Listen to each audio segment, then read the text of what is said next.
உங்க குழந்தை ஒரு பொருள் கேக்குதுன்னு வச்சுங்களேன், நீங்க கஷ்டப்பட்டு கடன் வாங்கி அதை வாங்கி கொடுத்தோம்னு நினைக்கிறீங்க. அம்மா நான் கஷ்டப்படுறேன்டா, என்னால இவ்வளவு தாண்டா முடியும், எனக்கு இல்லடா. ஏன் அப்படி சொல்ல மாட்டீங்க? எதுக்கு பொய்யா இருக்கீங்க?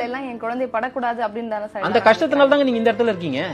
உங்க குழந்தை அந்த கஷ்டப்படுறதுல எந்த இடத்துல நிக்கும்? அழ தெரியாத எனக்கு, பசி தெரியாத எனக்கு எப்படி மத்தவனோட அழுகு புரியும்?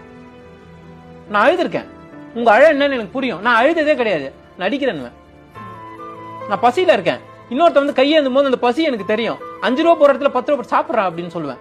பசியே எனக்கு தெரியுது, ஏய் போடான்னு.